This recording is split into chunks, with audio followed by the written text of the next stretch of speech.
चीज़ जो हमारे बाजारों के लिए इम्पोर्टेंट है कि टेरिफ वॉर के बाद अब हमारा रिजल्ट सीजन शुरू हो रहा है और इस बार के रिजल्ट सीजन में नो डाउट अगले साल के आउटलुक भी आते हुए दिखेंगे। कैसे देखते हैं आप, क्या रिजल्ट सीजन से कुछ उम्मीदें रखी जाए? क्या ये सोचा जाए कि पिछली तिमाही के मुकाबले में ये तिमाही बेहतर होगी?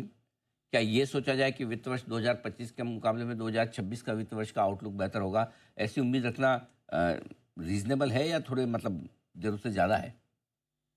अनिल भाई, इस क्वार्टर की अर्निंग मोटा मोटा 275 रुपया निफ्टी 50 की आ जाएगी। हम्म। अब 260 आए, 270 आए, 275 आए, वहां पे उस रेंज में आती हुई दिखती है।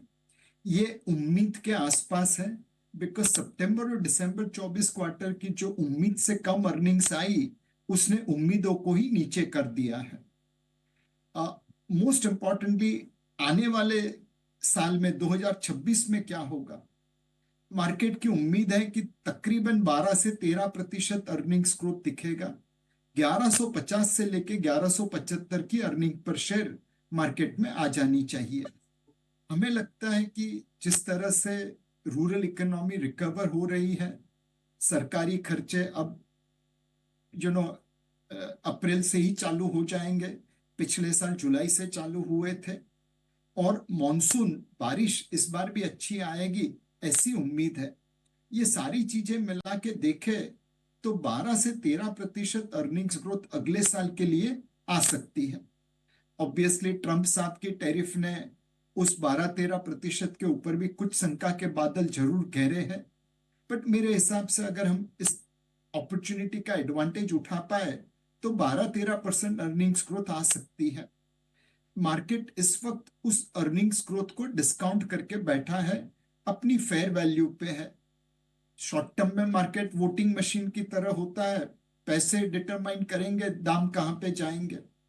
लॉन्ग टर्म में मार्केट वेइंग मशीन की तरह फंडामेंटल्स डिटरमाइन करेंगे दाम कहां पे रहेंगे।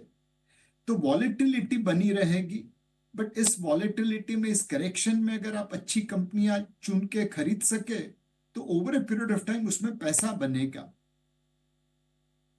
कि मैं अच्छी कंपनियां चुने तो पैसा बन सकता है, लेकिन ऐसी अच्छी कंपनियों में अब आप किसको अच्छी मानते हैं? वो कंपनियां जो भारत में ही बिजनेस कर रही है या जिनके बाहर भी कामकाज है? अभी अच्छी कौन सी है सर? एक अनिल भाई, कंज्यूमर डिस्क्रिशनरी स्पेस अच्छा लगता है, बिकॉज तकरीबन 1 लाख करोड़ की टैक्स रिबेट अप्रैल महीने से चालू हो जाएगी। अगले साल पे कमीशन की रिकमेंडेशन भी आ जाएगी, तो सेकेंड हाफ ऑफ 2026 में वो पैसा भी लोगों की जेब, गवर्नमेंट एम्प्लॉयज की जेब में पहुंचना चालू होगा। अब ये सारा पैसा लोग रोटी कपड़ा मकान पे तो कम ही खर्चा करेंगे, बचत भी शायद कम ही करे। ज्यादातर पैसा एक्सपीरियंस पे खर्चा होगा, डिस्क्रिशनरी स्पेस पे खर्चा होगा। इलेक्ट्रॉनिक्स लेंगे, एसी लेंगे, मोबाइल फोन्स लेंगे, एयरलाइन में ट्रैवल करेंगे, अपने फैमिली को हॉलिडे के लिए लेके जाएंगे। इस प्रकार के अनुभव में डिस्क्रिशनरी स्पेस में ये खर्चा होगा, और उस वजह से ये पूरा सेक्टर निवेश के लिए योग्य लगता है। दूसरा, सरकार खर्चा करेगी, कैपेक्स करेगी, तो उसका एक बेनिफिट सीमेंट सेक्टर या इंफ्रास्ट्रक्चर रिलेटेड सेक्टर को भी मिल सकता है।